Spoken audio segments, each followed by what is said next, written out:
All right, guys, welcome back to the channel. I am Geno J, a real estate guru, and I'm here with two special guests, Shawna and Seon, and they are real estate gurus. Okay, yeah. Guys, I've been following these guys, and I'm very impressed. I just want to introduce them to the channel, and so you can hear from their words, their story, how they got involved in real estate, how they got involved in flipping. We're going to talk about some of the wins they've had, and then we're also going to talk about some of the pitfalls and some of the struggles they had to overcome to get where they're at. So who wants to start first with how they got started in real estate? Queen is always first. I will start first. The way I got started is really quick. I jumped into wholesaling, and I found with a Real Estate Investors Alliance. I joined the Atlanta RIA. I also got a mentor.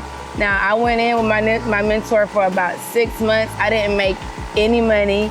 People was telling me it was fake, it was a scam. I was gonna get like my money taken, all this stuff. But I kept going. I kept, having my mind focused and kept the positivity going up. And then all of a sudden, I got a deal. After that deal, because I followed up with all the rest of the deals previously, all of them started coming in. I started making money. I was so happy. I kept on going, and my goal was to start investing. So I did my first flip. Before I did my first flip, I actually started following behind people who was actually doing flips, and I learned from their mistakes. So I started with like a lipstick property. When I started my first lipstick property, that's when I met Seon.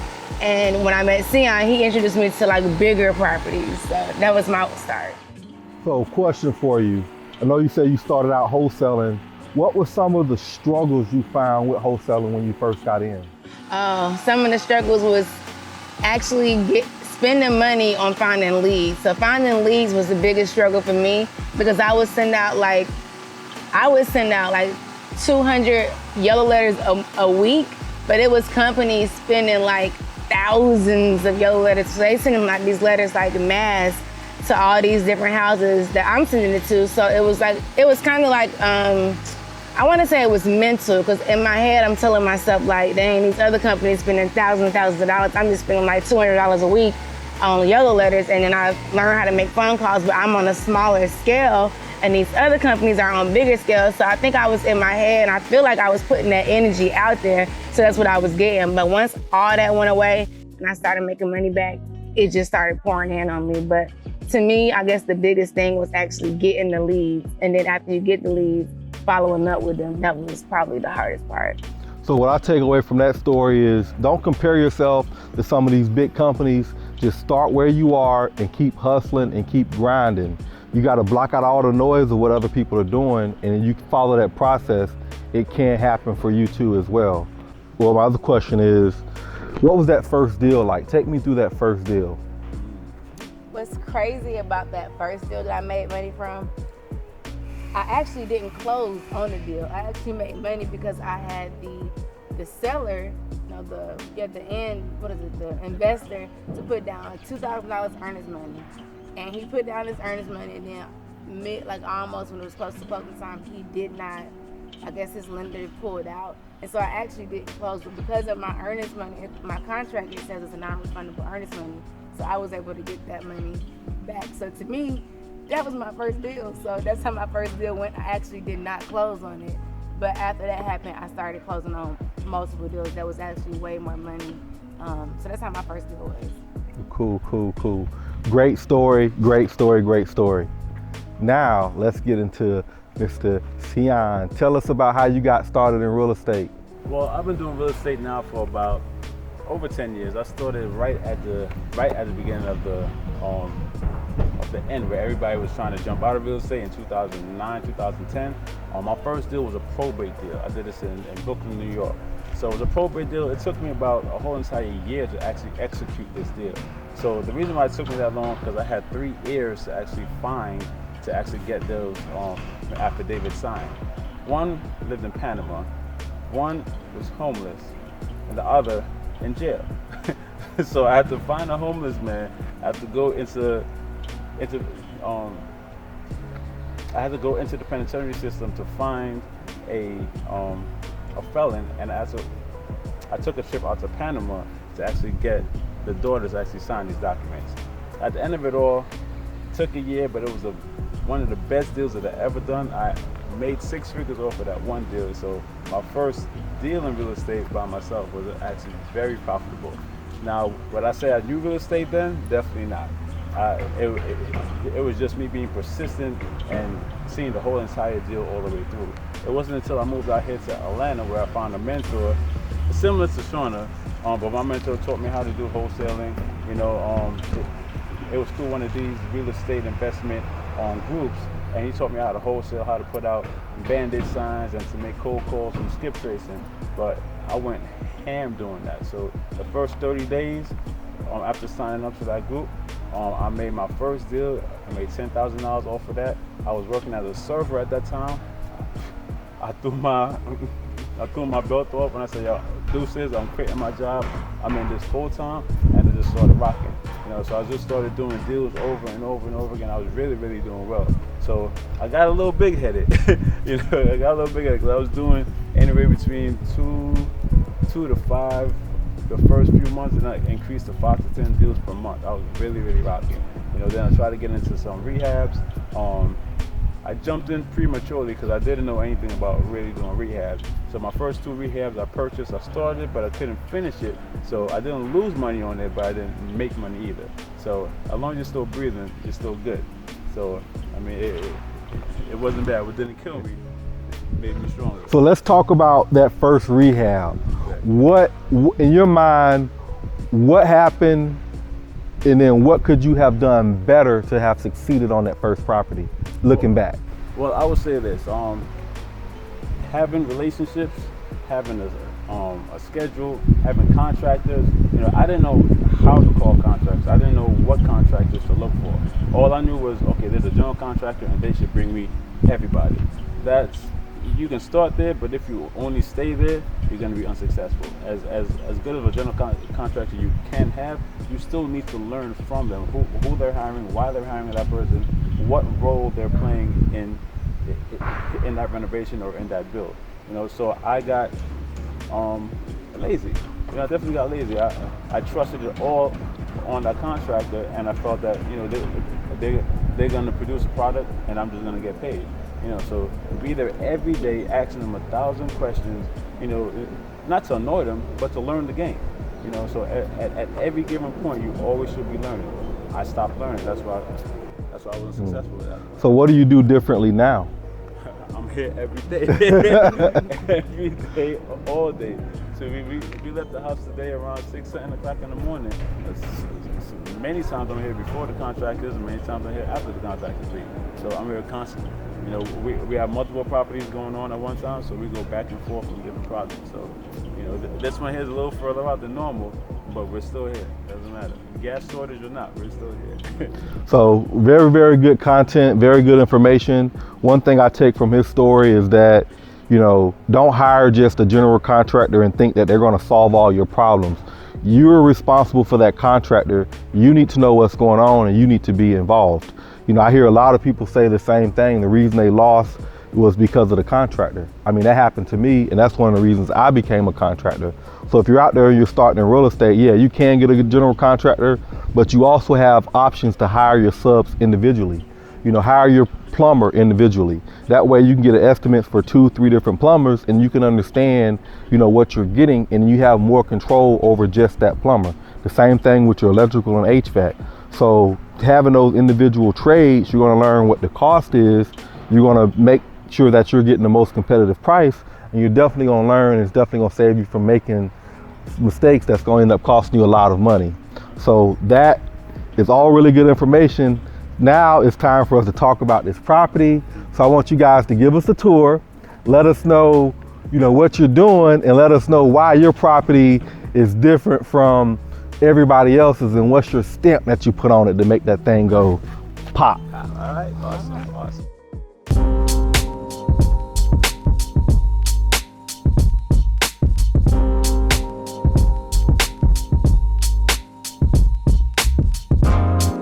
All right, guys, we're back inside the house. We're going to do a tour of what's going to happen to the house and how they're going to put it back together.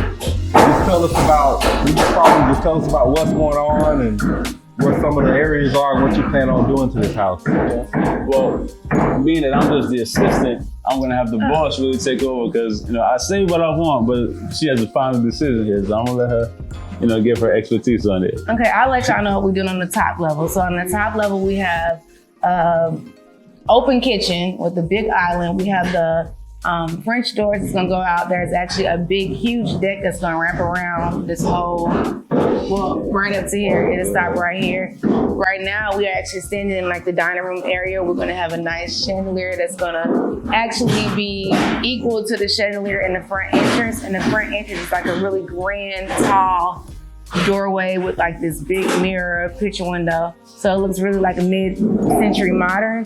Right over here in this area, it's gonna be like a little, like a little sitting area. And we had a master bedroom over here. We have a powder room. In the master bedroom, we actually have 3 closets. And then we have a huge, we can walk into, so this is our master bedroom. You walk in, you got your nice walk-in closet right here. Then we have 2 closets right here. Boom, boom, boom.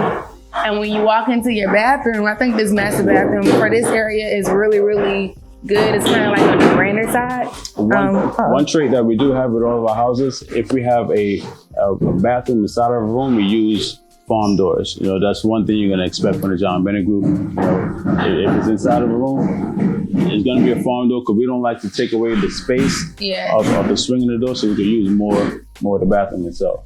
And then you come here, you have your double sink, double vanity. You have your huge shower. It's only going to be 1 shower head. I wanted to get 2, but Seon said no. I was going to come from the ceiling. But I wanted 1 right here, 1 right there, but I'm blaming it on Seon. Full stand-up shower. And then you have your separate toilet over here. I feel like for this area, this stuff is not going on around here. So I feel like we'll sell faster because we have all this separation, because if you're handling your business in here, you don't really want, all that going on over there. So yeah, we decided to do that. So when you come out, the master bedroom, we wanted to be away from the other 3 bedrooms that's downstairs. Not on the same level, of course, because who wants to be on the same level as the kids? But then when you come into here, like we said, the kitchen, a nice big long island. And actually, the person who moves in here can either make this as their dining room or that area. So to me, I would make this the living room because it's away from the door. But that's the first floor. One thing we do like to do is put a lot of modern style fixtures. So we don't do just like regular lights. We have like these nice modern LED glowing type lights that make it look more pop. And we do like to do vaulted ceilings. If you're looking at past 3 rehabs, we've been taking it up to the ceiling all the time. So we purposely made this ceiling vaulted, but we did learn a few things here. So when we had our framer vault these ceilings, we didn't know that the wood that they used was only 2x6. But if you have vaulted ceilings, it has to be at least 2x8 or 2x10 in case for insulation. So now we know that. So now when we have a framer coming there, they can't just, give us what they think they're supposed to put. Now we know. So you learn throughout the process. So cool. One of the things I love about the house is the layout. Like I go into a lot of houses and people lose because the layout and functionality is bad. That's like the key. And you guys have definitely nailed the layout and functionality. So great job on that. Thank you. So let's go downstairs. Let's check out the downstairs and see how everything flows down there. Awesome. So we are in the lower level of our Snellville on split level. This was a 1-bedroom and a 2-car garage. We converted the 2-car garage into 2 bedrooms with a bathroom and a laundry room. So this is 2 very, very big size.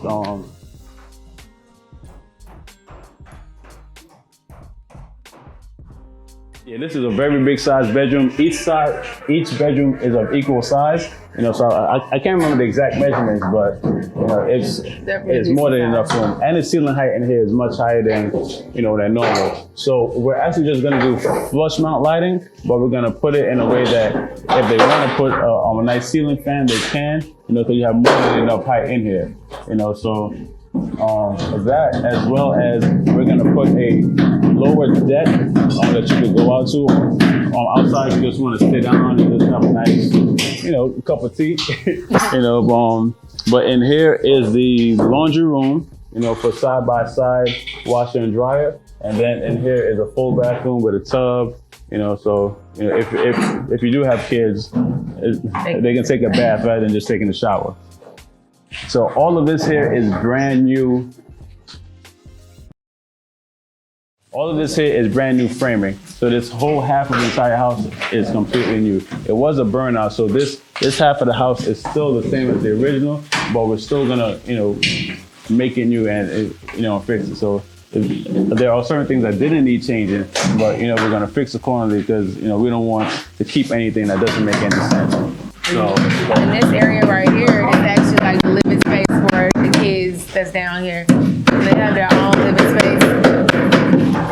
They put a TV out here, whatever they want, pool table, whatever. This is the living space for out here. Come along with us. Second master? Yes. So this is the secondary master. It actually feels a little bit bigger than the one upstairs. So there's like a two-part area right here. So this will be the sleeping area where you have your bed, and we'll actually have a ceiling fan in here. And then in the area behind us, there's actually, we have some can lines where you can sit and stuff like that with another full bathroom. We're not putting a tub in there, so, just a grown person shower, and another closet there as well. But for this area, having this much space, this much, this many bedrooms, I know we don't have a garage, but being that it's in a cul-de-sac, it's not really required. There's other houses over here that, that don't have a garage, but it all works. It definitely all works. Again, functionality, like just for you guys to have a whole nother master suite down here, that's huge. This house is gonna be sold as soon as it hits the market. I mean, you got every feature that you need. The layout is spectacular, and I can't wait for you guys to finish this house so you can see the finished product. So far, great job. So guys, definitely hit that like button below. We're gonna leave all their information below if you wanna reach out to them as well. So stay tuned for part 2, coming very soon. Make sure you hit that subscribe button. I am Geno J, a real estate guru with 2 more gurus.